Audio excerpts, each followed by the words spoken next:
Right, hello. Oh, great talk. And actually reflects some of the things I'm going to talk about as well, which is great. So um, I just wanted to pick up on the London plan, the draft London plan, and that is the spatial strategy for the whole of London.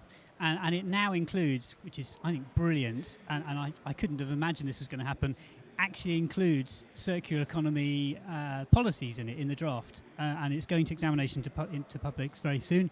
And I'm hoping that it all stays in there. And I was doubly pleased because they used my diagram in the in the draft as well. Whether that's still there in the end, I don't know. But anyway, it's there at the moment, and they've got a whole set of policies. And one of the key things they're looking at is saying that all large projects that are being built in London will have to include a circular economy statement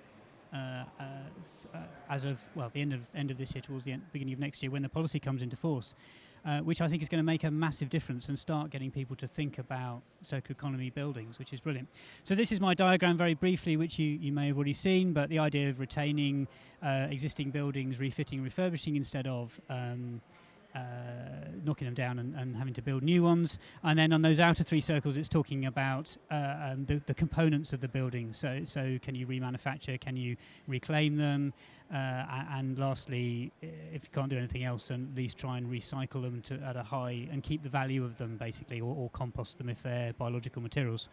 And then I set out a set of design principles, which I won't have time to go through today, but I can explain afterwards, or you can read my book, which is pretty short and quick to read, I hope. But you can see, you get an idea from that. And then lastly, it's sort of this whole idea of getting rid of the concept of waste and turning waste into a resource and reclaiming materials and things like that. And then the last one is circular business models, really looking at do we have to own stuff? Do we have to buy stuff and then we're responsible for the whole life of it and disposal?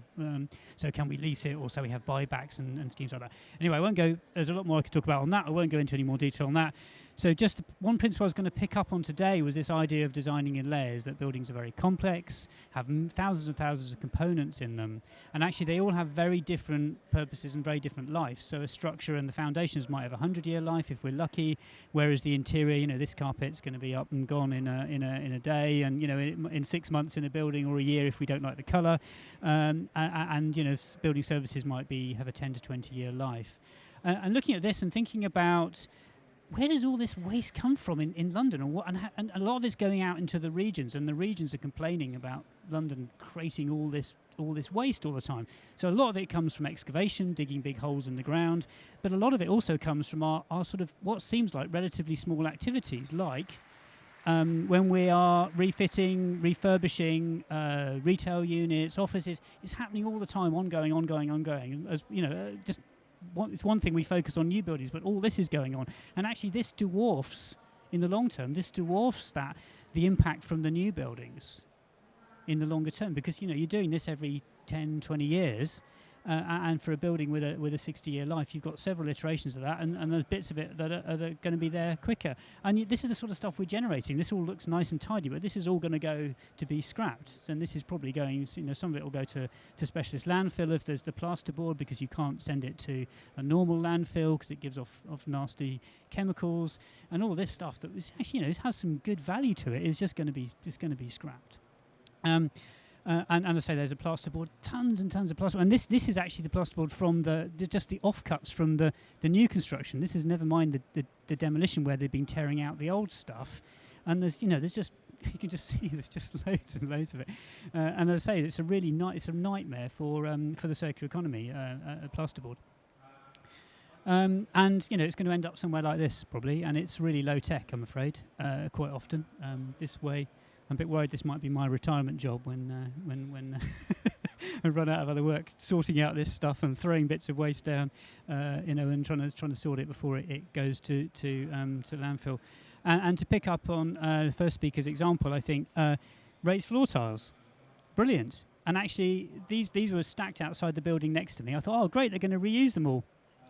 No, they just left them out there to get all corroded, and they end up in the skip. And then I found this company. So RMF actually will And I'm going to advertise them because they're the only one I found in the UK.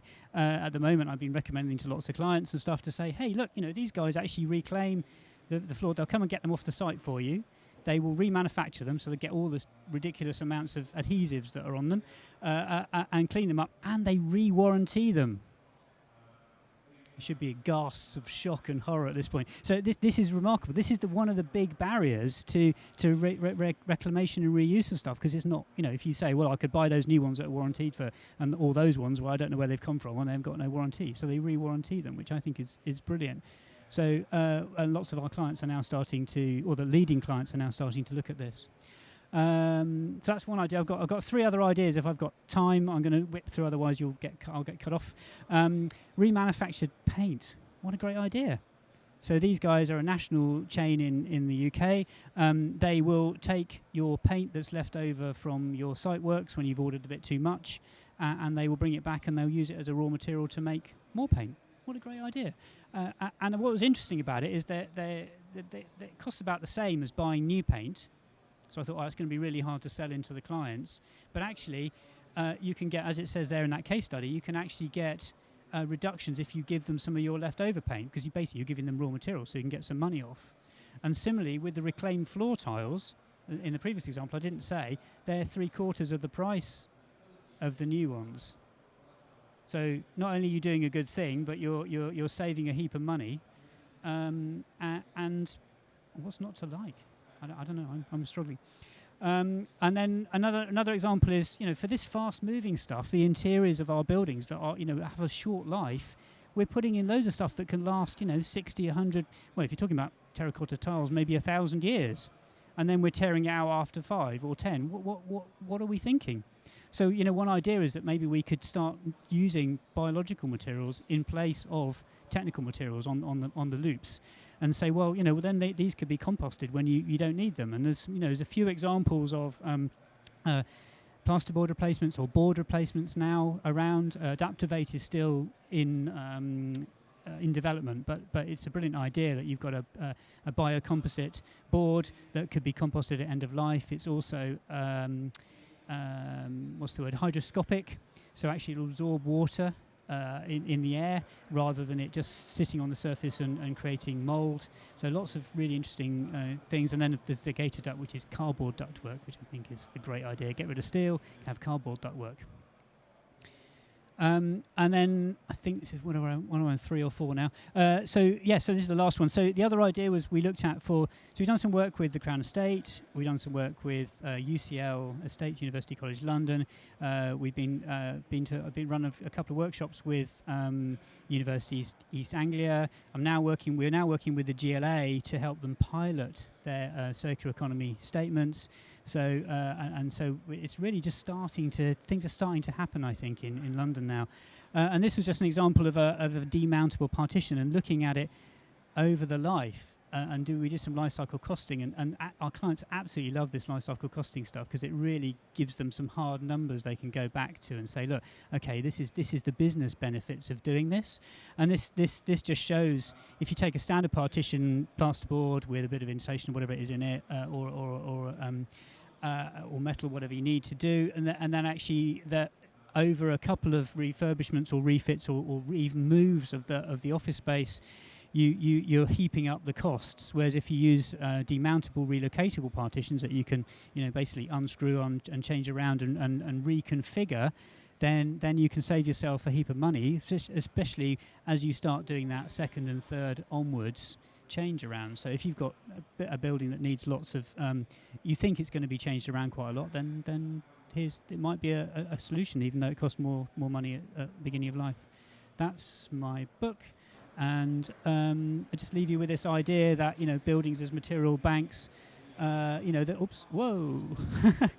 the future we might have buildings that actually holding all the materials for us and acting as a resource. You put the materials and the resources in, and then you can take them out as and when you want them. But to do that, we need to think of it out now, and we need to be thinking about demountable buildings and designing for disassembly. Thank you very much for your attention.